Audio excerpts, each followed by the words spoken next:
안녕하십니까.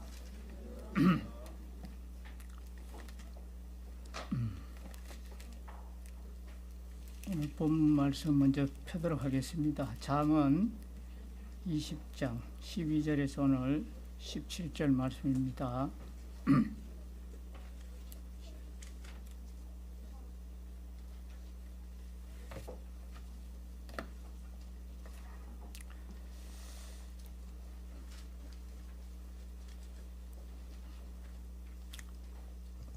먼저 우리 제 아내 병문안 해주시고 또 기도해 주신 성도님들께 진심으로 인사드립니다.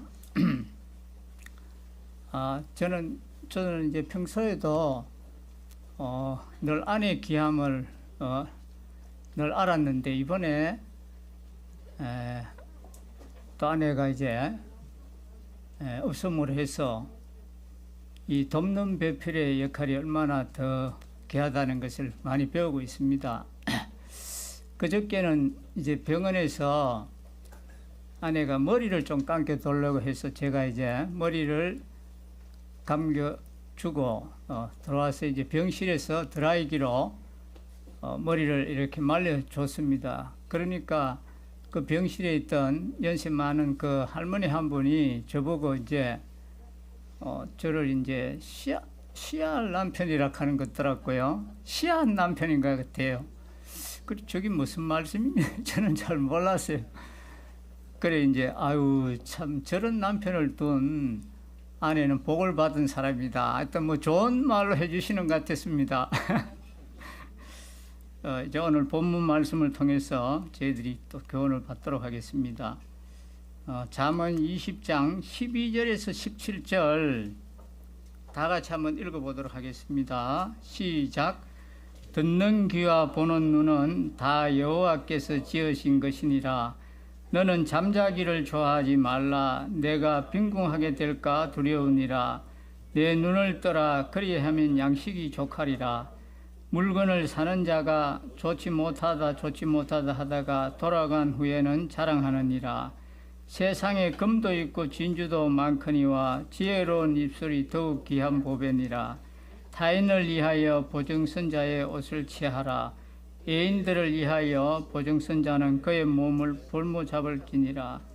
속이고 취한 음식물은 사람에게 맛이 좋은 듯 하나 후에는 그의 입에 모래가 가득하게 되리라. 이 잠언은 전체가 하나님의 자녀들이 이제 자녀다운 삶의 열매를 맺게 하시기 위해서 주신 그런 말씀이기 때문에 이 잠언의 말씀대로 우리가 순종하면 하나님의 영광스러운 자녀의 삶을 우리가 살게 될 수 있습니다. 자, 12절 보겠습니다. 듣는 귀와 보는 눈은 다 여호와께서 지으신 것이니라 그랬습니다. 이 눈과 귀는 정보를 입수하는 곳으로서 눈은 우리가 눈으로 보아서 우리가 알게 되고 또 귀로 들어서 알게 되는데 이 눈과 귀를 바르게 사용하지 못하면 하나님을 우리가 바르게 섬길 수가 없습니다. 즉 눈과 이 귀는 하나님을 바르게 섬기라고 하나님께서 지어주셨다는 그런 말씀입니다. 하나님께서 주신 눈으로 사람도 보고 또 만물도 우리가 보게 되는 것이지요. 또 하나님께서 주신 귀로 하나님의 말씀도 듣고 또 세상의 소리도 듣습니다. 눈은 하나님께서 언하시는 것을 우리가 봄으로 해서 또 귀는 하나님께서 언하시는 것을 들음으로 하나님께서 눈과 귀를 주신 목적에 맞게 우리가 들어야 되는 것입니다. 눈도 이 여러 가지의 눈이 있습니다. 떠 있지만 소경처럼 사는 그런 사람이 있고 또 감겨 있지만 환하게 사는 그런 사람이 있습니다. 저는 이제 지금은 돌아가셨습니다만은 이 강영우 박사님이 참 훌륭하시고 그 본이 되시더라고요. 한 번은 그 극동 방송에서 육성으로 이래 말씀하시는 것을 제가 직접 들어봤는데 이 목소리가 얼마나 또렷또렷하고 앞을 보지 못하시지만은 이 눈을 뜬 사람보다 삶이 너무나도 확신에 차 있는 그분이었습니다. 그분은 이 신앙은 장애가 있어도 하나님 나라의 이 시민으로 아주 당당히 살아가는 그런 참 모습이었습니다. 너무나 참 훌륭하시고 본받을 만한 분이다 하는 그런 생각을 많이 했습니다. 또 귀가 열려 있으나 이 듣지 못하는 자가 있고 막혀 있지만 듣는 자가 있습니다. 다시 말씀드리면 하나님의 말씀을 들을 줄 아는 이 열린 귀가 되어야 되고 또 하나님의 뜻을 볼 줄 아는 뜨인 눈이 되어야 된다는 그런 말씀이 되겠습니다.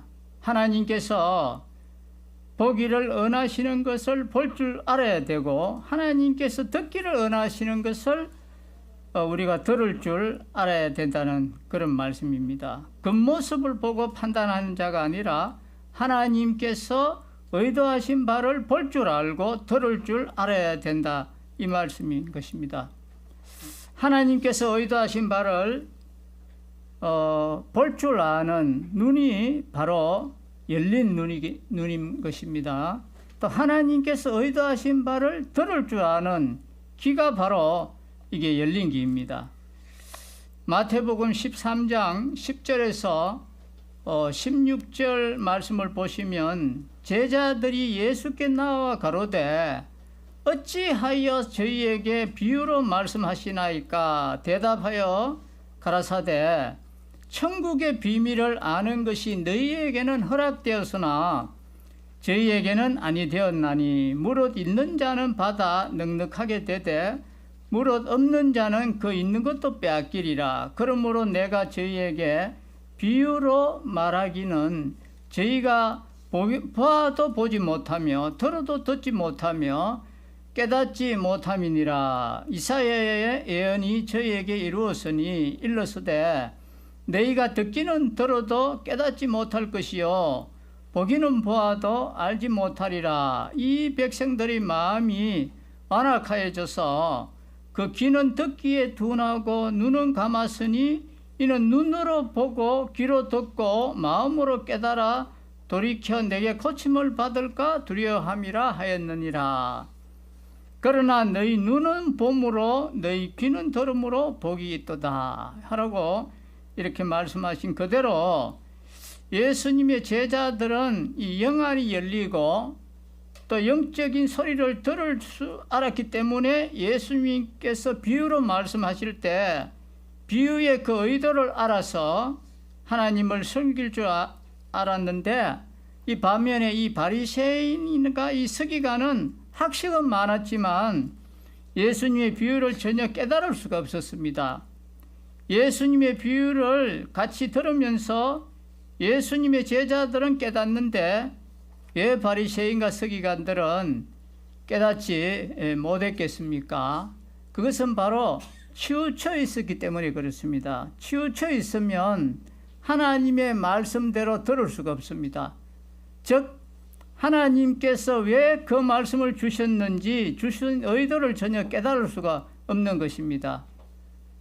어떤 분은 설교를 들으면서까지 자기가 마음에 들면 잘 호응하지만 잘 마음에 안 들면 인상이 별로 좋지 않습니다. 그런 분은 하나님의 의도를 깨달을 수가 없는 것입니다. 하나님의 말씀을 자기 방향으로만 들으려고 하기 때문에 이것은 깨달을 수가 없는 것입니다. 파란 안경을 쓰고 보면 세상이 파랗게 보이고 또 빨간 안경을 쓰고 보면 빨갛게 보이게 되는 것입니다. 그렇듯이 이 선입견의 안경을 쓰고 보면은 그 본연의 것이 보이지 않는 것입니다. 우리가 하나님의 말씀 앞에는 내 생각을 말할 수가 없습니다. 하나님 말씀에는 그렇지만 내 생각은 이렇다 이렇게 주장하면 우리는 안 되는 것입니다.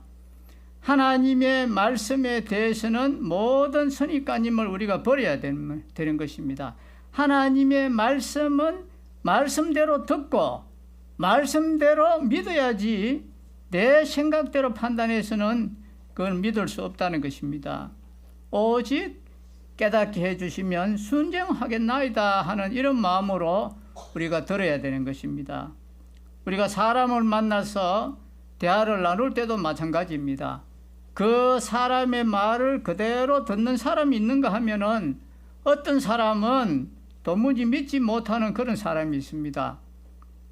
저 사람이 말은 저렇게 하는데 속은 아마 나를 속이려는 마음이겠지, 이렇게 그런 마음으로 듣는 사람이 있습니다. 그런 사람은 자기가 남을 많이 속였기 때문에 그런 것입니다. 그런 사람이야말로 정말 불행한 사람이지요. 상대방은 나를 속이려는 그런 작전으로 말을 하더라도 나는 그대로 그냥 들으면 됩니다. 그대로 들으면 그 사람은 나를 속이려고 했지만 하나님께서 속지 않도록 다 이렇게 인도하시는 것입니다. 예수님께서 그렇게도 쉬운 말씀으로 가르쳐 주시고 그렇게 쉬운 비유를 들어서 말씀해 주셨는데도 이 바리새인과 서기관들은 전혀 깨닫지 못한 이유가 바로 자기 마음에 자기라는 그 가림막을 딱 이렇게 쳐놓기 때문에 그런 것입니다.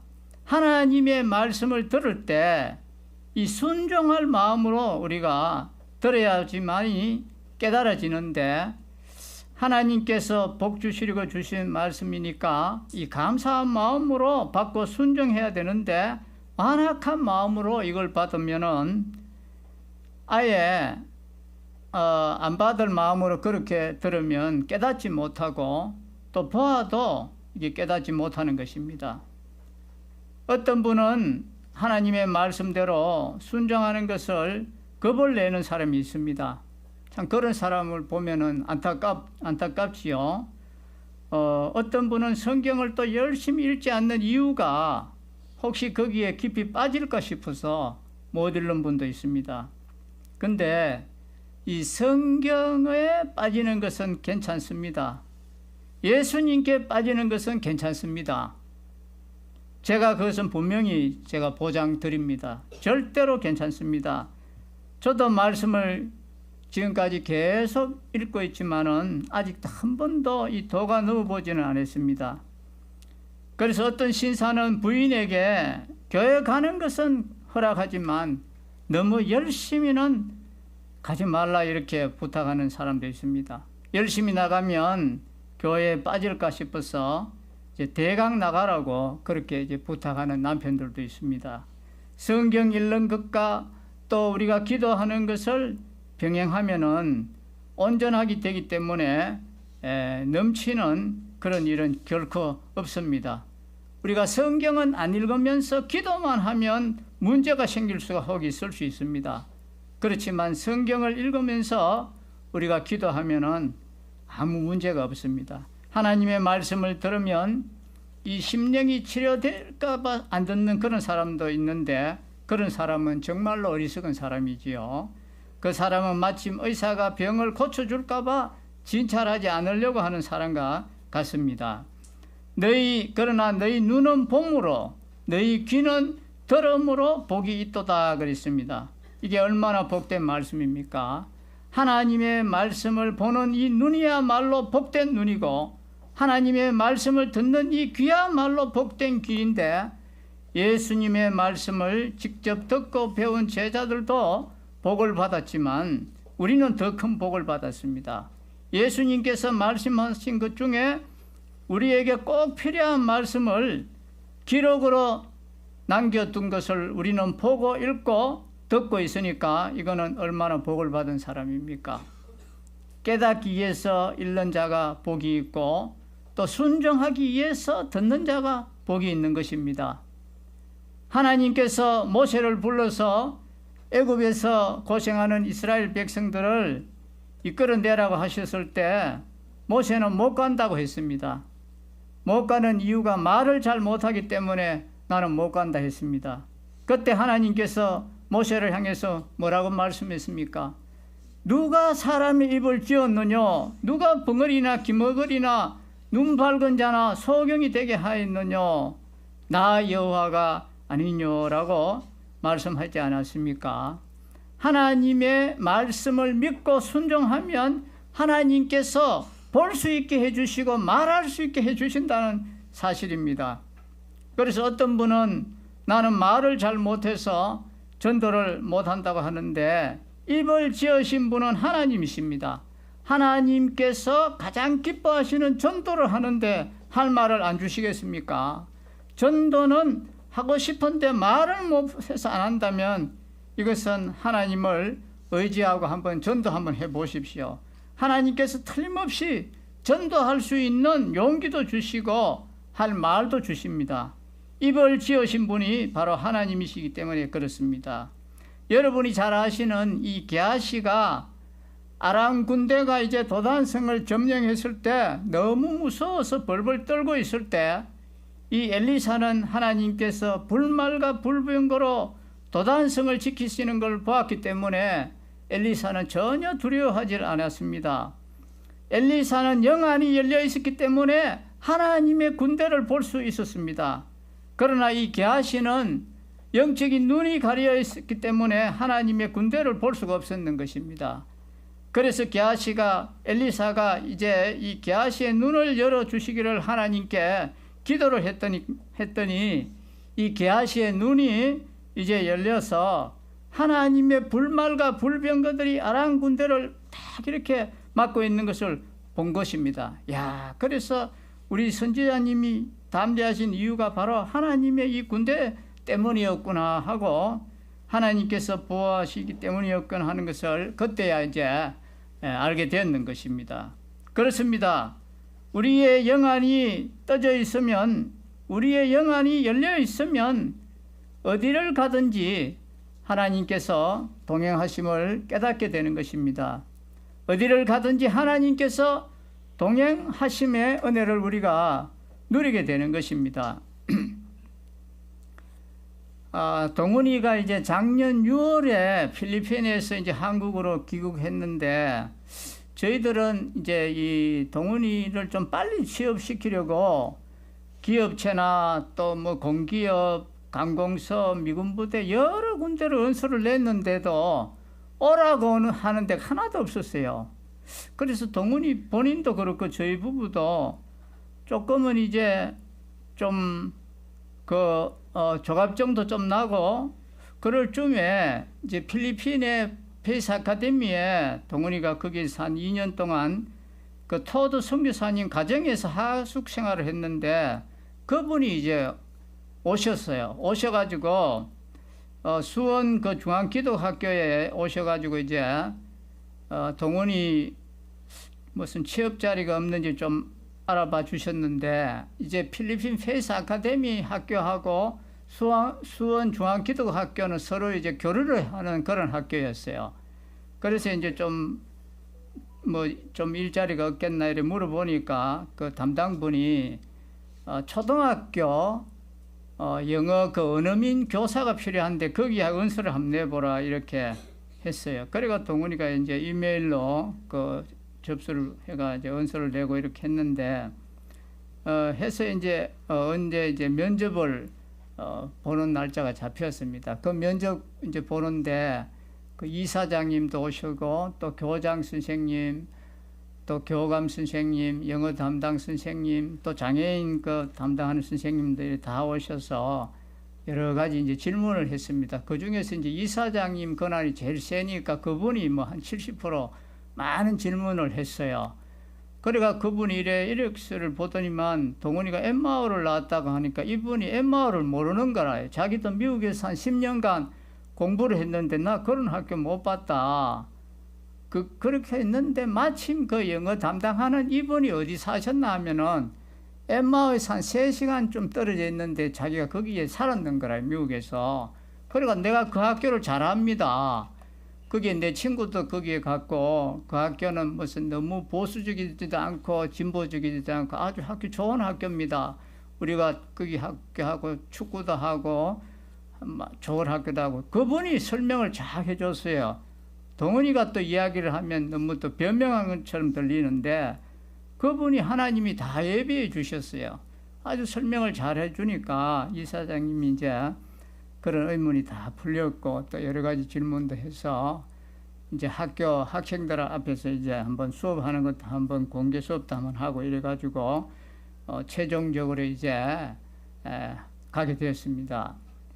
그러니까 하나님이 참 이렇게 예비하시더라고요. 저희는 이제 마음이 조급해졌는데 이 주님은 이제 필리핀에서 한 2년간 고생했으니까 한 6개월 좀 쉬라고 그렇게 해주셨는데 저희는 그걸 잘 모르고 이렇게 마음을 좀 조급했지만 하나님은 다 예비해 주셨더라고요. 야가 보니까 엠마오를 가게 되고 거기서 이제 ESL 전공을 하고 여기까지 오는 걸 쭉 그 과정을 이야기 들어보면 하나님이 다 계획하시고 예비하셔서 여기까지 오게 해주셨다는 것을 보면서 야 우리 주님은 참 틀림없는 분이다. 그래 동원이 보고 제가 그랬습니다. 야 우리 주님 잘 섬겨야 안 되겠나. 이런 주님이시다 하고 그런 이야기도 했는데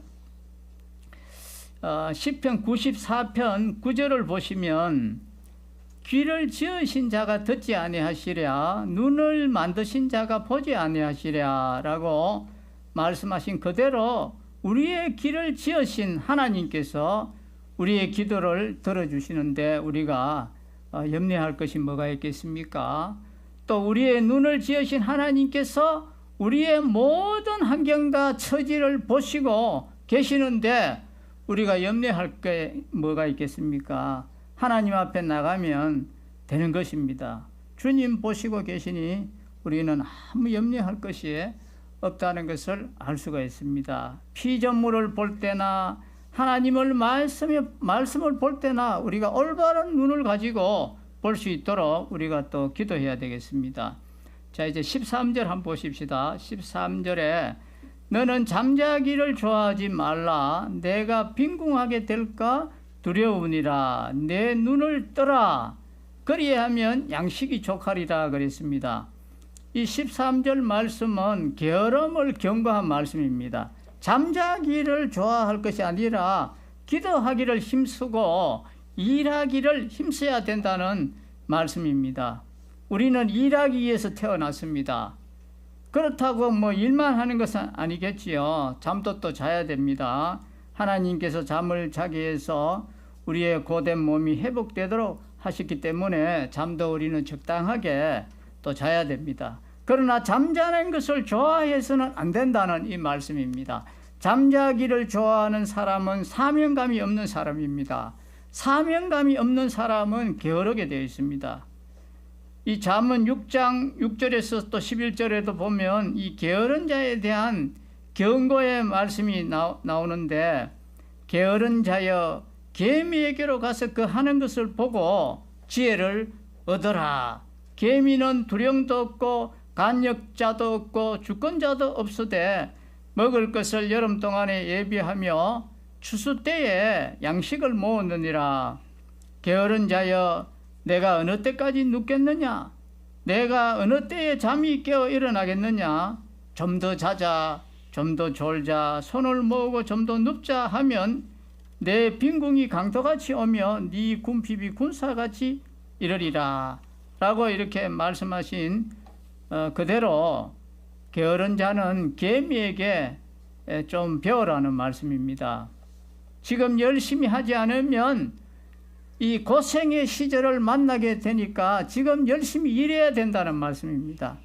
우리에게 항상 좋은 시절만 있는 게 아닙니다. 좋은 시절이 있으면 역경의 시절도 오는 것입니다. 이 역경의 시절이 지나면 또 평안의 시절이 오게 되어 있습니다. 일할 수 있을 때 일하지 않으면 배고픔의 시절이 온다는 것입니다. 우리가 일할 수 있을 때 열심히 일하고 또 성경 읽을 수 있을 때 열심히 읽으면 후회하지 않습니다. 눈 밝을 때 성경 많이 읽어둬야 됩니다. 70세가 넘으면 성경 20분 이상 읽기 힘들어집니다. 저도 이제 40대까지는 책을 뭐 읽어도 눈에 피곤한 걸 잘 못 느꼈는데 지금은 이제 한 2시간 책 보면 눈이 피곤해서 이제 좀 곤란한 걸 느낍니다. 저보다 연세 많으신 이제 이 소망번의 노숙님들은 얼마나 더 힘드시겠습니까? 그래서 여러분도 눈 밝을 때 성경 많이 읽으십시오. 그래야 후회하지 않습니다. 눈 밝을 때 성경 열심히 읽고 귀 밝을 때 말씀 많이 들어놓으십시오. 그래야 후회하지 않습니다. 다른 사람보다 좀 더 일하고 좀 더 성경 읽고 좀 더 기도하고 좀 더 전도하고 좀 더 봉사하는 것을 계속하는 사람은 몇 년이 지나면 많은 것을 얻게 되고 많은 것을 누리게 됩니다. 반대로 좀 더 자고 좀 더 놀고 좀 더 쉬는 사람은 몇 년이 지나면 모든 분야가 초라해지게 되는 것입니다. 왜 그렇습니까? 각자에게 주어진 시간은 24시간이기 때문에 그렇습니다. 장래가 있는 사람은 다 같이 주어진 시간을 잘 활용하는 사람이고 부지런히 활용하는 사람입니다. 그래서 어떤 분은 유튜브에 중독되어 있는 사람이 있습니다. 그것만 쳐다보고 있는 사람도 있는데 우리는 유튜브에 중독되거나 TV 보는데 너무 시간 많이 안 뺏기도록 조심해야 됩니다. 또 잠언 12장 11절을 보시면 자기의 토지를 경작하는 자는 먹을 것이 많거니와 방탕한 것을 따르는 자는 지혜가 없느니라 이렇게 말씀하신 그대로 자기에게 주어진 것을 열심히 하는 사람은 먹을 것이 많지만 놀기를 좋아하는 사람은 굶주린다는 그런 말씀입니다. 하나님께서 주신 가정에도 우리가 열심히 하고 또 직업에도 열심히 하는 사람은 먹을 것이 많아서 다른 사람을 도와주는 자가 되지만 이 방탕한 것을 따르는 자는 곧 어느 것이 중요한지 분간하지 못하고 천방지축으로 살아가는 사람은 훗날에 아무것도 없는 사람이 되고 만다는 것입니다. 우리 성도는 규모 있게 살아야 됩니다. 여러분의 남은 인생이 얼마 되든지 한번 계산 한번 해보십시오. 얼마를 이제 살아있으며 살아갈 날은 얼마 있는지 한번 생각해 보십시오. 그러면 아무렇게나 아마 살기는 어려울 것입니다. 잠언 15장 19절을 보시면 게으른 자의 길은 가시울타리 같으나 정직한 자의 길은 대론이라 이렇게 말씀하신 그대로 게으른 자의 가는 길에는 찌르는 것이 많단 말입니다. 이래서 놀고 저래서 놀고 이래서 자고 저래서 자고 이래서 쉬고 저래서 쉬는 사람은 이것에 찔리고 저것에 찔리다가 결국은 주저앉고 만다는 그런 사실입니다. 게을러서 공부하지 않더니 학교에 떨어지고 또 게을러서 기술 배우지 않더니 직장이 떨어지고 게을러 성경 읽지 않더니 엉뚱한 길로 가게 되고 게을러서 기도하지 않더니 무능한 자가 되어서 영육간에 되어지는 것이 없다는 사실입니다. 한마디로 게으름은 자신을 망친다는 말씀입니다. 게으른 자의 길은 찔리고 막혀버리지만 정직하의 길은 대로로 열려진다 이렇게 말씀했습니다. 또 잠언 19장 15절에 보시면 게으름이 사람으로 깊이 잠들게 하나니 태만한 사람은 줄일 것이니라 이렇게 말씀하셨고 또 24절에는 게으른 자는 그 손을 그릇에 넣고도 입으로 올리기를 괴로워한다 이렇게 말씀하고 있습니다. 게으르기 시작하면 한정없이 게을러져서 꼴배울견의 사람이 되고 만다는 사실입니다.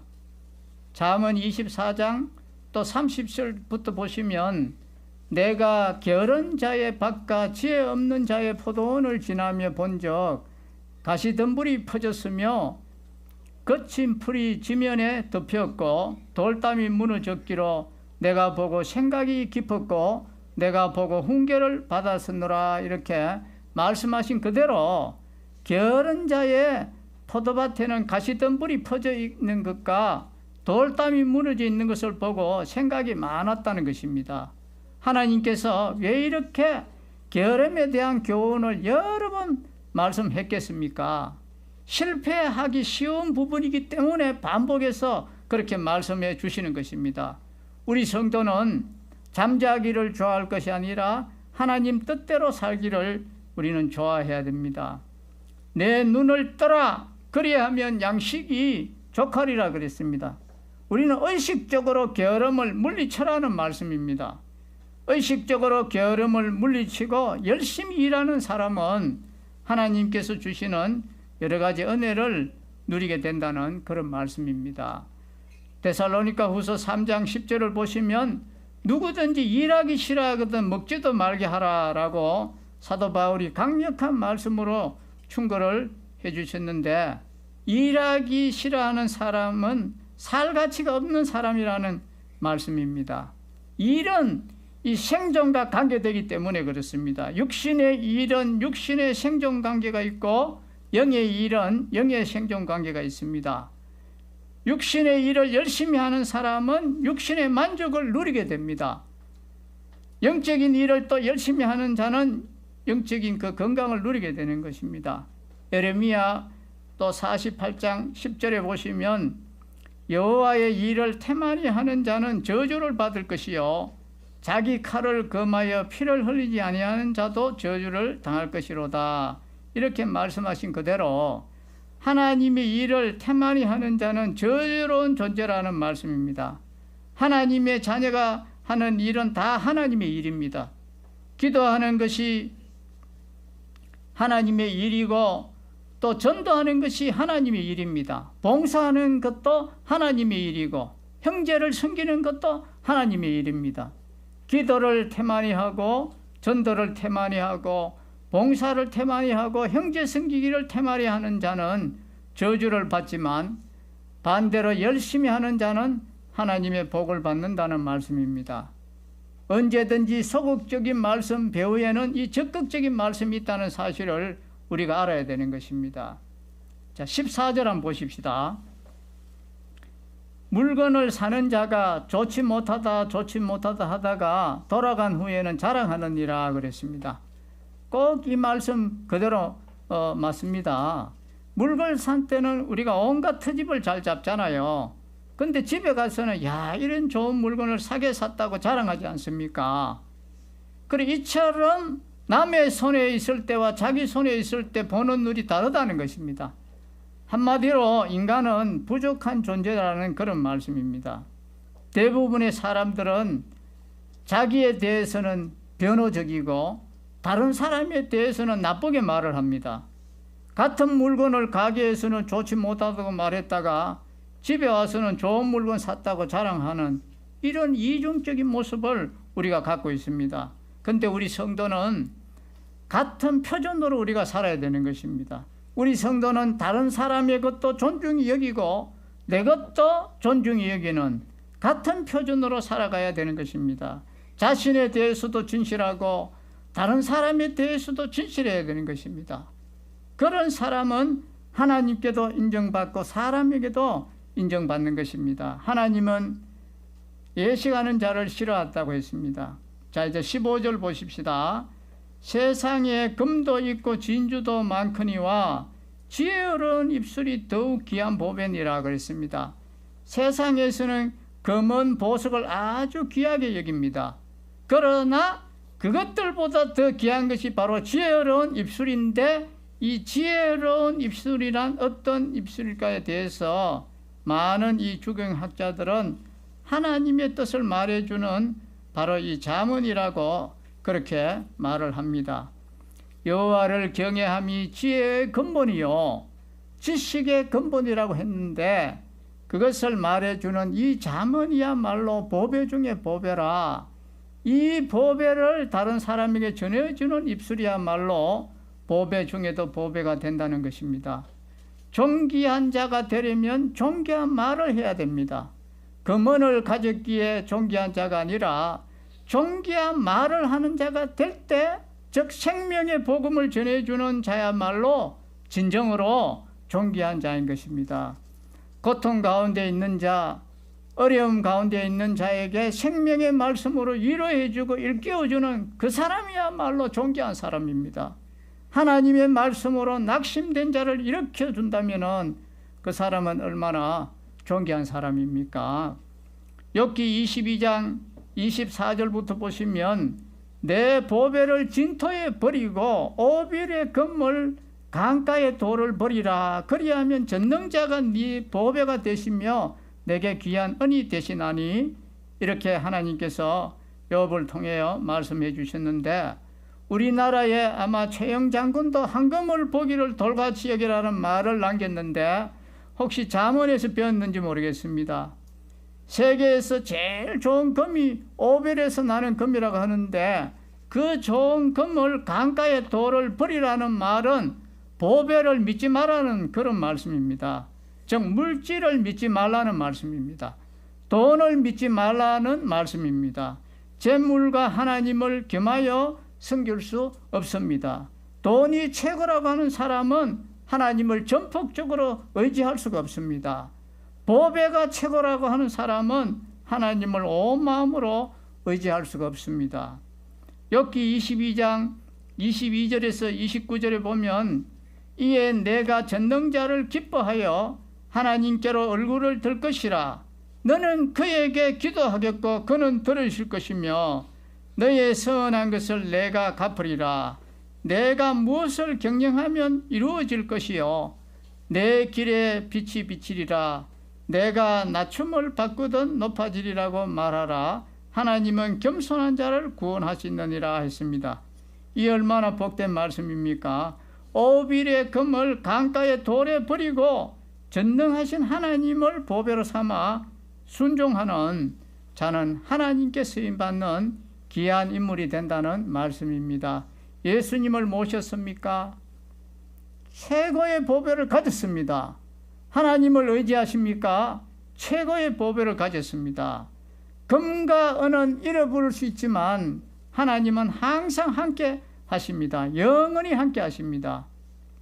지혜로운 입술이 더욱 귀한 보배니라 그랬습니다. 경우에 합당한 말은 아로 새긴 은쟁반에 금사과를 놓은 듯 아름답고 귀하다는 말씀입니다. 자, 16절 보십시다. 타인을 위하여 보정선자의 옷을 취하라. 예인들을 위하여 보정선자는 그의 몸을 볼모 잡힐지니라 그랬습니다. 보정에 대한 말씀이 잠언 앞에도 보면 여러 번 말씀했습니다. 22장에 가면 또 그 말씀이 또 나옵니다. 22장 26절에 보시면 너는 사람으로 더불어 손을 잡지 말며 남의 빚에 보정이 되지 말라라고 이 빚 보정서를 쓰지 말 것을 말씀하고 있습니다. 빚 보정을 서면 빚을 대신 갚아줘야 하는 일이 생기기 때문에 보정 쓰지 말라고 말씀하신 것입니다. 하나님의 말씀대로 우리가 순종해서 이 보정 서는 일을 조심하면 하나님 영광 돌리는 삶을 살 수가 있다는 말씀입니다. 제가 공무원으로 있을 때 어느 자매가 저희 집을 찾아왔습니다. 찾아와서 이 자매가 보정을 좀 써달라는 거예요. 근데 이 자매가 교회 생활을 열심히 한 게 아니에요. 한동안 오랫동안 교회 생활을 안 하다가 어느 날 얼굴이 나타나서 보정을 좀 써달라고 하는 거예요. 그래서 제가 이게 사람이 그렇잖아요. 거절하는 게 이게 얼마나 어렵습니까? 그렇지만 이걸 써줄 수가 없어요. 그래서 제가 이 자매에게 이제 상처가 안 되는 범위에서 참 조심스럽게 제가 거절을 했습니다. 지금 생각해도 하나님이 그렇게 막아주셨는 것 같아요. 참 잘했다 생각이 들었습니다. 잠언 27장 13절을 보시면 타인을 위하여 보정된 자의 옷을 취하라. 예인들의 보정이 된 자는 그 몸을 볼모로 잡힐지리라고 20장 26절 말씀과 똑같은 말씀을 하셨는데, 하나님께서 보정 쓰지 말라고 이렇게 여러 번 말씀하신 이유가 사람은 믿을 존재가 못되기 때문에 그렇습니다. 아무리 진실한 사람이라도 믿을 존재는 못됩니다. 사람은 도와주고 사랑해줘야 되지 이 믿을 존재가 못됩니다. 보정 서주는 것은 사람을 믿는 행위입니다. 사람은 믿을 존재가 못되는 것입니다. 사람은 사랑하고 도와줄 존재이지 믿을 존재가 못됩니다. 도와줄 때도 원망하지 않을 만큼 도와주십시오. 그 사람이 갚을 능력이 없어서 못 갚을 경우에 그를 도와준 것으로 여길 수 있는 만큼만 빌려주십시오.